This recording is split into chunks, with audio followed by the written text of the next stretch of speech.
on this kind of thing before, so I'm pretty excited. I want to first off say thank you to Nicholas and the Aspen Chapel. The opportunity to share our story is something that we're very honored to do.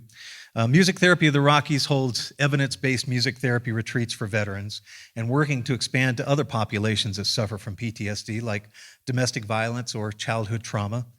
Our research shows that PTSD is a neurological disorder rather than a psychological disorder. We believe that the brain is the hardware and the mind and thoughts are the software. And if the hardware is not working well, the software is not going to work well, which is why we base our programs on cerebral blood flow and putting the brain in its best position to work effectively. Instead of seeing things in black or white, all or nothing, the person is able to maybe see things as being frustrated or disappointed rather than angry. What happens when blood flow is constricted to any part of our body? Think about when your fingers fall asleep, when your leg falls asleep. Why is that different regarding the blood flow in our brain?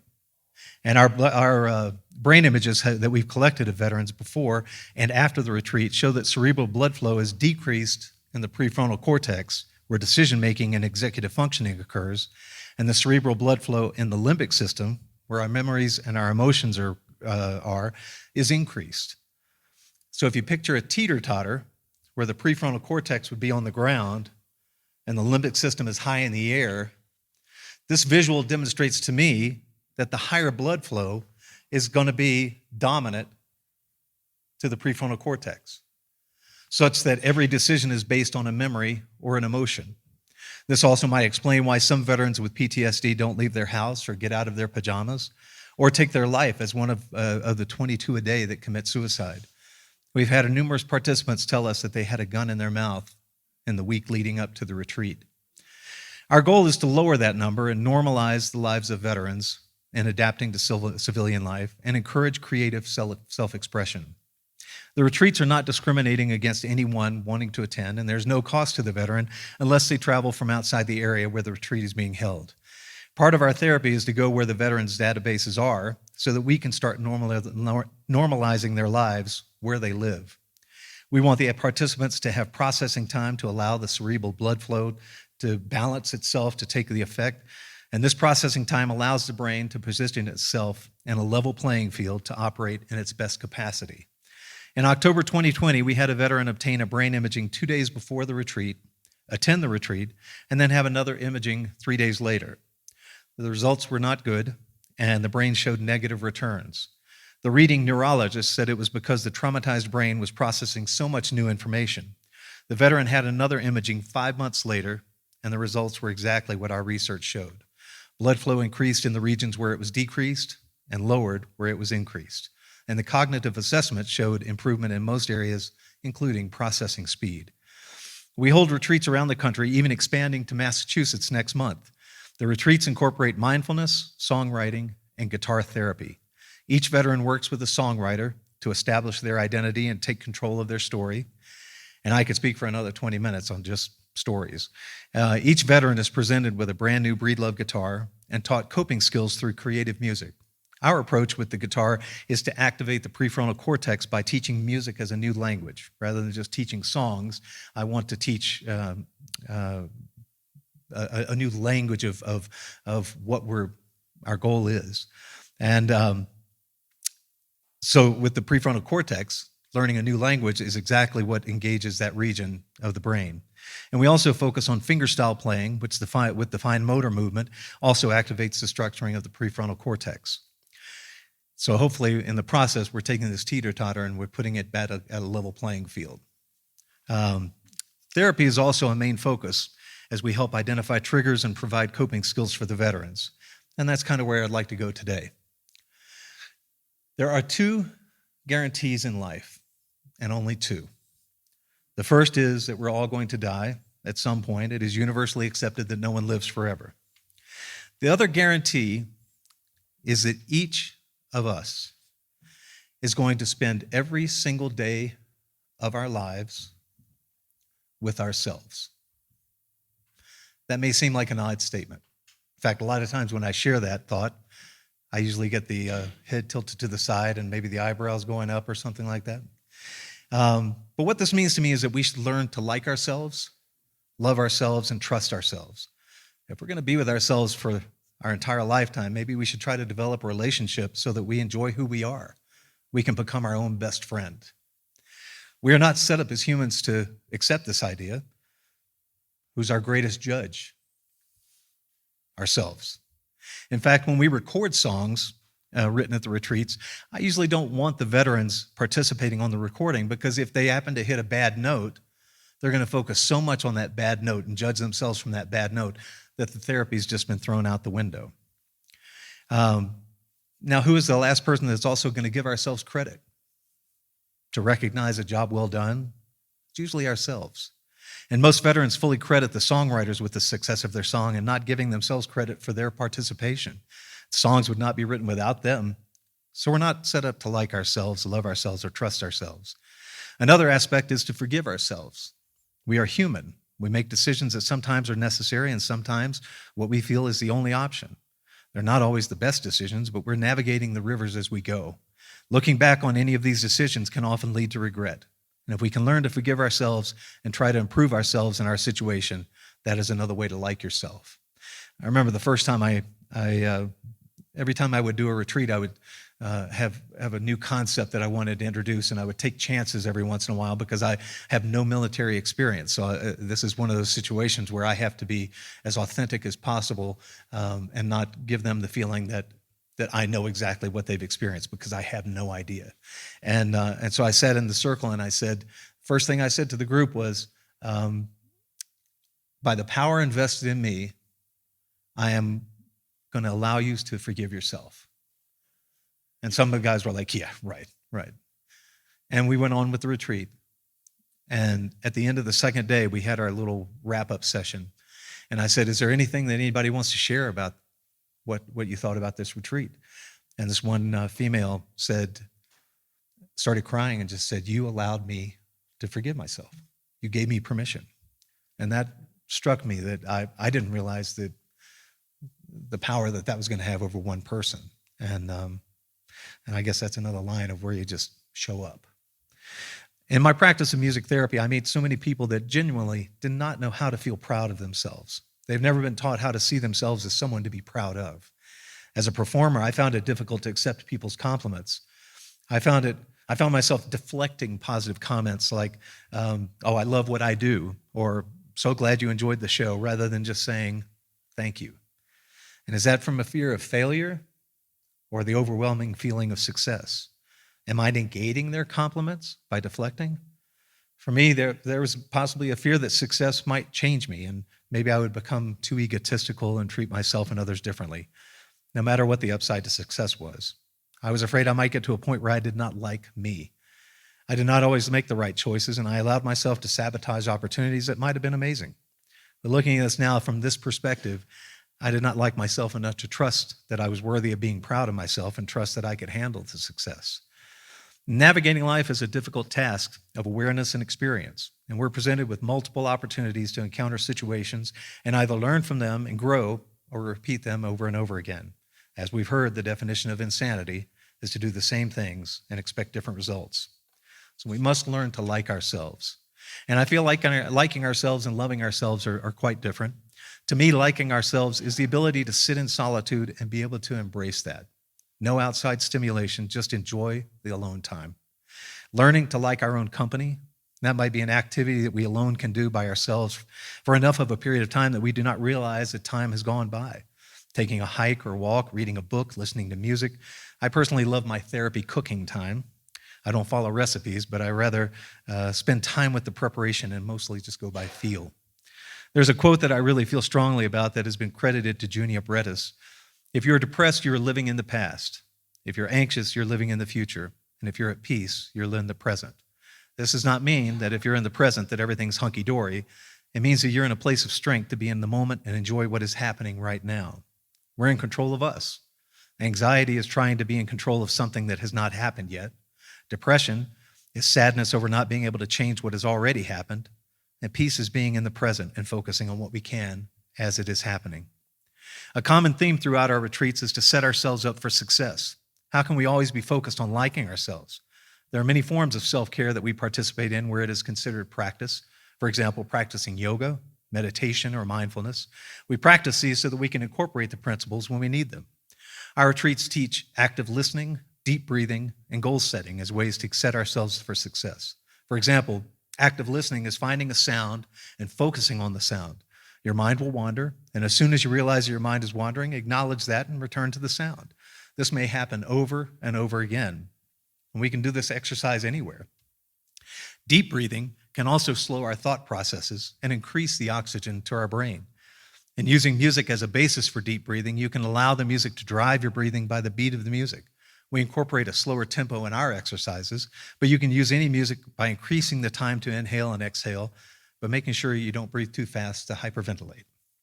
When we think of the different stressors we face throughout our lives and the emotions that accompany those stressors, anger, anxiety, depression, sadness, grief are a few that are dominant in our lives. I would venture to say that it is impossible to address anger when we are in the throes of anger. It is extremely difficult to address anxiety when we are amid an anxiety attack. And when the emotional aspect hits the point where it is in control, that is not the time to try and address the situation. It must be done before the emotions take off. If unchecked, the emotions are in control, and we're not setting ourselves up for success. If we allow our emotions to control us, we have no idea where it will lead or how long an episode will last. Do we trust how we will handle relationships or situations in this condition? These are the times that it would be beneficial to use the tools we learn with these practices of yoga, meditation, and mindfulness. But how do we set ourselves up for success to accomplish this? If we picture a meter with a needle, when we become angry, the needle goes all the way over to the right. This is full-blown meltdown anger. If we do not make an effort to stop the momentum, it's headed for the peak. Like we pointed out earlier, this is not the time to try and reason with why we are angry or what or who made us angry. So how do we stop the momentum? Our bodies tell us when an emotion is coming on. We each have a first physiological response to every emotion. For anger, it might be clenching our fists, tightening our jaw. Many people experience increased heart rate when an emotional response to anxiety is gaining strength, something that our body is telling us and letting us know that we're not in control. For example, if we're driving and someone cuts us off, we may want to get even with the other driver or teach them a lesson about safer driving, which is not the time nor the place to attempt to teach this lesson, and no lesson will be learned. If I feel my hands grip the steering wheel so that my knuckles are changing colors, I say out loud, "Mac, what are you doing? Look at your hands on the wheel." What's the first thing that happens? My hands relax. I let go because I brought attention to it, to the physiological response. I find that I release the wheel immediately and focusing on getting ourselves and our emotions in check first, then allows us to look at the situation from different perspectives. Situations do not have to be black or white in our response. There are many emotions of varying degrees in between the extremes. For example, between happy and anger, there are many points along the way like disappointment, frustration, annoyed. They all fall within the emotional range and are less polarizing than the extremes. Two aspects come into play when we stop the momentum. The first is the time we lose when we are fixated on an emotion, and that emotion is in control. Picture yourself in a car. If we sit in the front seat and keep our emotions in the back seat until needed, we can use the emotion appropriately. All emotions are needed. That's why we have them. But how we use them is another story. If we feel the need to express an emotion, reach in the back seat, use the one we needed, and then put it back. We are in control of how long we hold on to any situation that sets off the emotion. Likewise, if we sit in the back seat and the emotions are in control, we have no idea where we're going or how long it will take to get there or what will happen when we get there. We're going to be affected for a considerable amount of time with no sense of resolution until we are utterly exhausted from the emotional roller coaster ride. If we can make it so that we can identify a particular situation as disappointing rather than angry or frustrated rather than angry, wouldn't that make our lives just a little bit better? And the second aspect is the lack of emotional control also affects our health. Since emotions have a purpose in our lives, anger can help us overpower fears that hinder us or boost our self-esteem. But conversely, anger can have a negative effect on our health through heart disease. Cam stated that researchers found that healthy people who are often angry or hostile are 19% more likely than calmer people to get heart disease. So loving ourselves is giving us value, taking care of ourselves. In order for us to be strong for others, we need to be strong for ourselves. Like the flight attendant says, put your own airflow mask on before you assist others. This is not a concept of being selfish, quite the opposite. This puts us in the position to be strong for others. Treating our bodies and ourselves like it is the only one we have, respecting ourselves through healthy eating habits, realizing that when we feel miserable after gorging on unhealthy food, we have control over not making our own bodies feel that way. When we drink too much and feel horrible the next morning with a hangover, realizing that we can still go out and have a few drinks, but that we want to gift ourselves a better morning, which leads to a better day. And trusting ourselves means sitting with our thoughts and doing our best to look at situations from more than one perspective. Life is not black and white. The human mind can problem solve and do critical thinking. Effort must be made to allow that to happen. This means looking at situations rather than judging individuals quickly and pointing fingers, doing the homework to truly know what we believe rather than following others blindly without doing the research. Trusting ourselves also deals with self-expression. In the book, This Is Your Brain on Music, Daniel Levitin shares that there's so much significance on capability of performing that people no longer feel they can live up to the expected standard we have set, and therefore stop trusting themselves to be creative. The performance bar is extremely high, the creative writing bar is high, the songwriting bar is high. It seems it is to the point where we don't trust our own abilities, but rather we choose to follow those that do express themselves. This is not to say that everyone has the ability to be a hit songwriter or a best-selling author.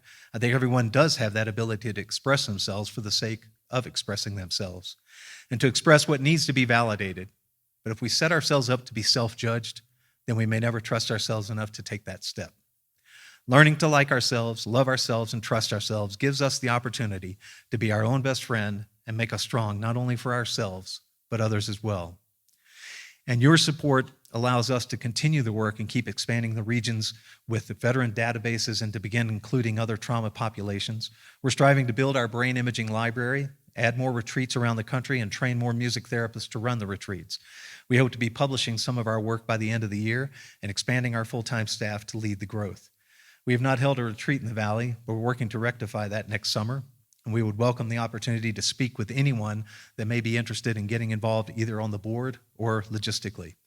We're organizing a virtual concert fundraiser for later in the year where we will showcase some of the songs written as well as the stories of the veterans. We plan on having a CD of some of the songs available as part of the fundraiser. So thank you again, and I'll conclude with my personal mantra. It's not what you get out of the music, but what the music gets out of you.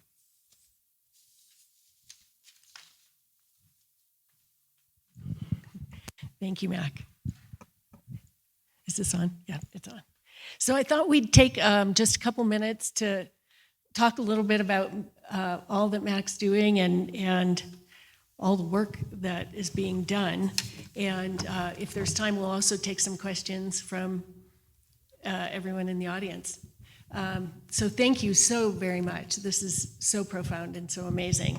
I guess my first question would be, how did you come to the realization that you could create this? What did you do or go through? Well, the long story is that years ago, when I was living on the East Coast in Maryland, I was in a previous marriage and not doing well.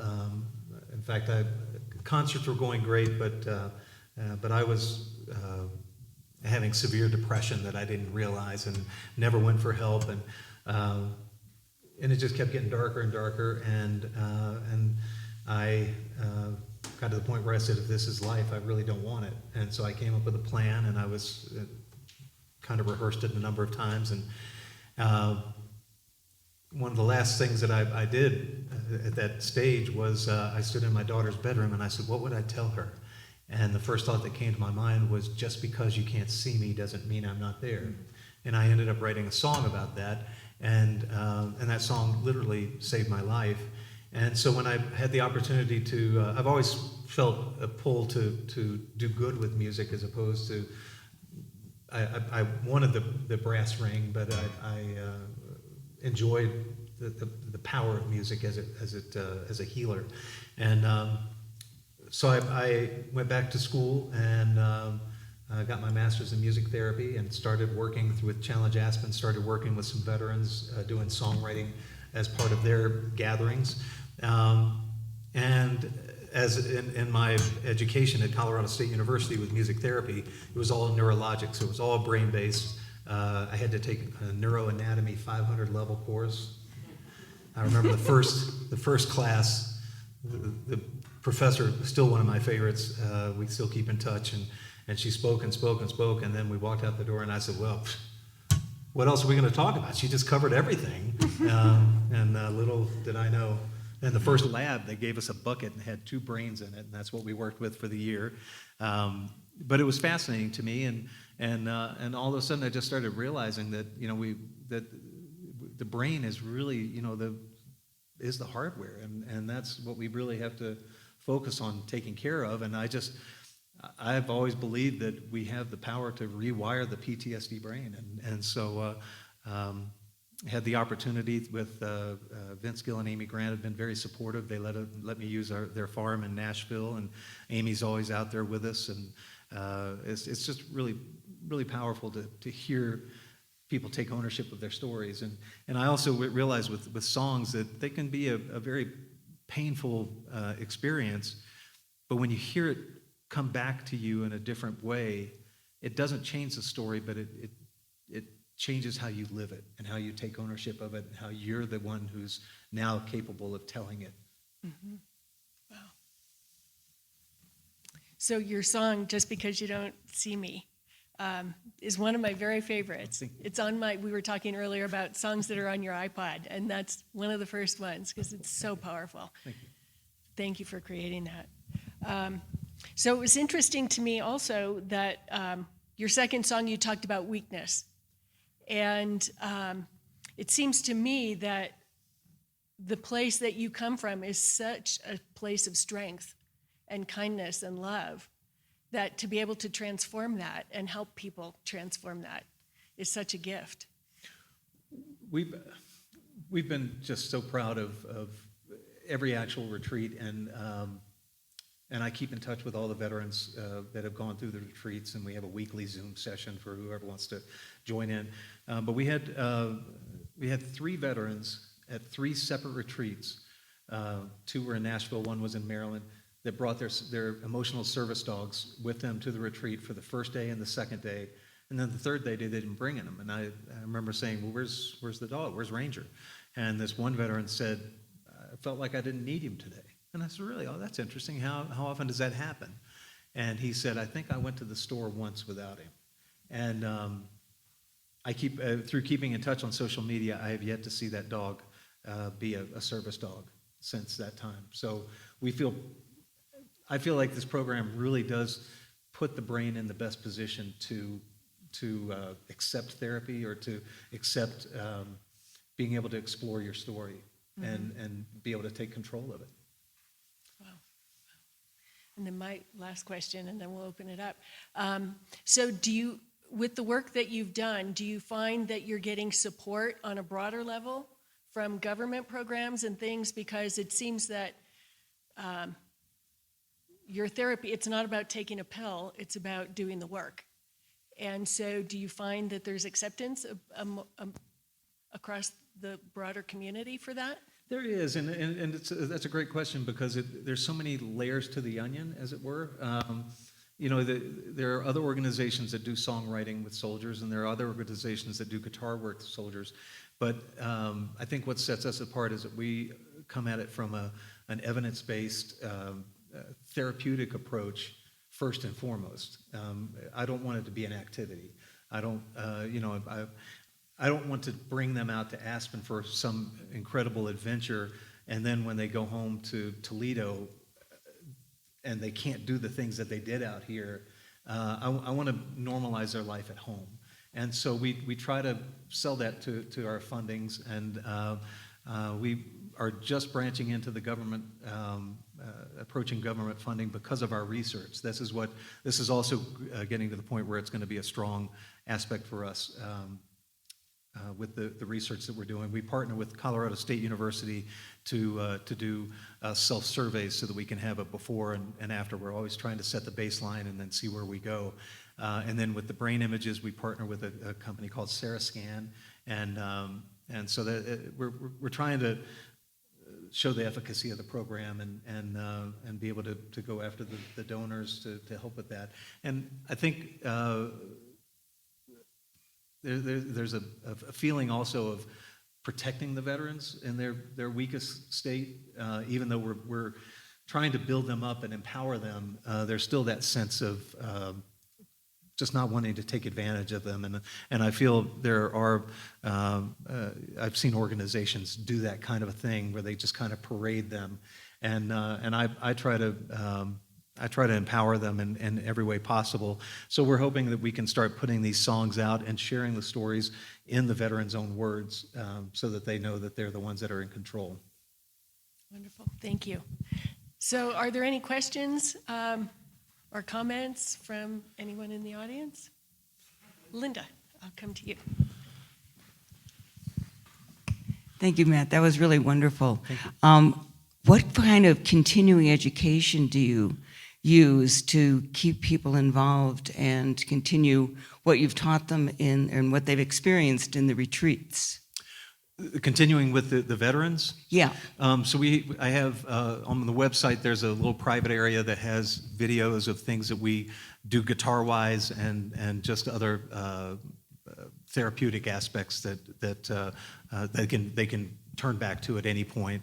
And we're working on lining up a partnership with Guitars for Vets so that when the veterans go through our program, that they could then participate in the Guitars for Vets program, because that would help with our research. I'll be honest with you. Right now, I'm a one-man operation, and so I try to do all the business stuff, and I try to do the fundraising and the grant writing, and run retreats and plan those and everything. So my biggest goal right now is to raise the capital to be able to hire a full-time executive director, and I would become director of programming, maybe something like that. But then that would allow us to have a more continuing program going on, more than what we have. So that's a great question. Thank you. Because it is important. That's important. Thanks, Mac. How many veterans have you interacted with over the years, and do you think you could do this remotely to reach more people? Because obviously, hundreds of thousands, millions of veterans could benefit from this.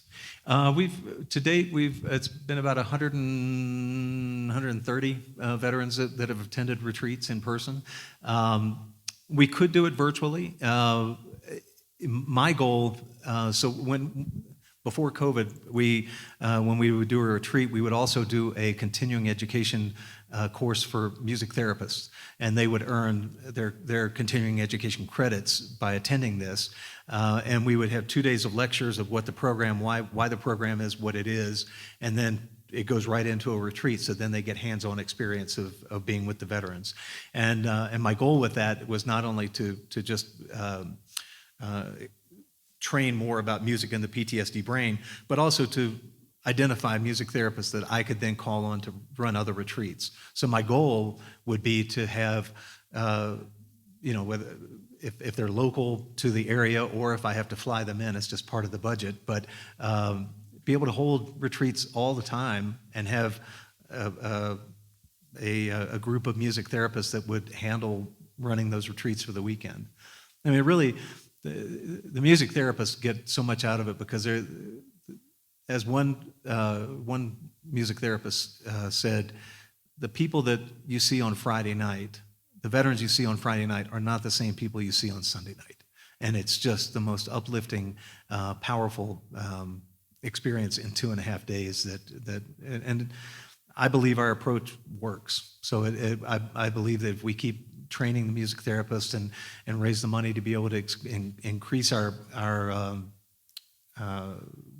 funding to be able to add more retreats all around the country. Yeah, I mean, there are databases of veterans all over the place.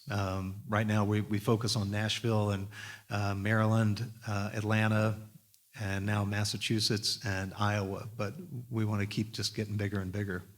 And a lot of cool things is either music therapists that have gone through the program or veterans through the program will keep in touch with me about doing something in their area. And that's the best thing is the veterans are so good about touching base with their own to make sure you're doing okay. And so it's a wonderful feeling when the veterans call me and say, "Can we do a retreat right here? Because I've got the veterans to take care of." So I'm hoping we're going to just keep expanding and have more people to run the retreats and keep going, keep the research going. Thank you.